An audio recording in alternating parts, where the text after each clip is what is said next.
বর্ধমানে বিক্ষোভ চাকরিহারাদের, পুলিশের বিরুদ্ধে লাঠিচার্জের অভিযোগ, তুমুল উত্তেজনা। পূর্ব বর্ধমানে বিক্ষোভ চাকরিহারাদের, পরিস্থিতি আয়ত্তে আনতে লাঠিচার্জ পুলিশের, তুমুল উত্তেজনা। সুপ্রিম কোর্টের নির্দেশে 26,000 শিক্ষক অশিক্ষক কর্মীর চাকরি বাতিল হয়েছে।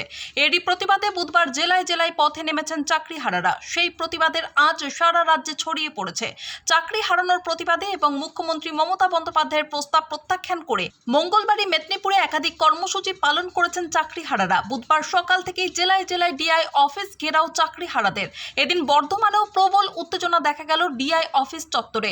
পরিস্থিতি নিয়ন্ত্রণে আনতে ঘটনাস্থলে পৌঁছয় বিশাল পুলিশ বাহিনী। পুলিশের বিরুদ্ধে লাঠিচার্জের অভিযোগ করেন বিক্ষোভকারীরা। রাস্তায় টায়ারে আগুন জ্বালিয়ে রাস্তা অবরুদ্ধ করে রাখেন বিক্ষোভকারীরা। রণক্ষেত্র চেহারা নেয় বর্ধমান ডিআই অফিস চত্বর। পুলিশের আঘাতে বেশ কয়েকজন আহত হয়েছেন, এমন তো অভিযোগ চাকরিহারাদের। আমার কিছু বলার নেই, আমার সব বলা হয়ে গেছে। আপনারা দেখতে পাচ্ছেন তো, দেখুন কি করলো, লাঠিচার্জ করেছে। এইভাবে গলাটা চেপে ধরে পেছন দিকে নিয়ে গেছে। গলাটা এখনো ব্যথা করছে। একজনের গলা ছিঁড়ে দিয়েছে, একজন অজ্ঞান হয়ে পড়ে আছে। আমরা শিক্ষক, আমরা মাধ্যমিকে স্টার পাওয়া, লেটার পাওয়া, গর্বের ছেলে মেয়ে সন্তান, পাড়ায় পাড়ায় গর্ব। কি ভালো রেজাল্ট করেছি আমরা, বাহ কি দারুণ চাকরি পেয়েছি, শিক্ষিকা হয়েছি। হ্যাঁ, আর আজকে আমরা এখানে মার খাচ্ছি। প্রথম পুলিশ আমাদেরকে লাঠিচার্জ করেছে, ধাক্কা মেরে সরে দেওয়ার চেষ্টা করেছে।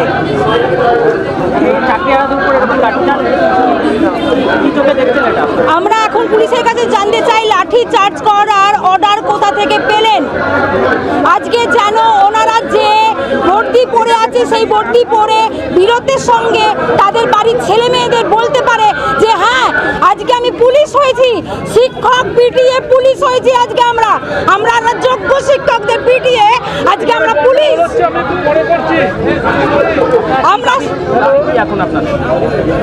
আমরা এখানে যে কর্মসূচি নিয়ে এসেছিলাম, সেই কর্মসূচি পূরণ না হওয়া পর্যন্ত এখান থেকে সরবো না।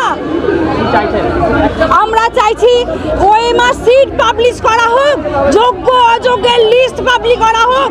আমরা যোগ্য, পরীক্ষা দিয়ে এসেছি। ওএমআর সিট পাবলিশ করতে ভয় কোথায় ওদের? পাবলিশ করুক। আমার নাম সোমালি চ্যাটার্জি।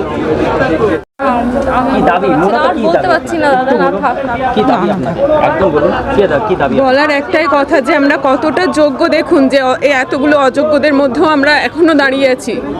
এই একটাই কথা বলার আছে যে আমরা কতটা যোগ্য, আপনারা বিচার করে নিন এবার। তানিয়া খাতুন। মৃত্যুঞ্জয় যশের রিপোর্ট, সুন্দর বাংলা নিউজ।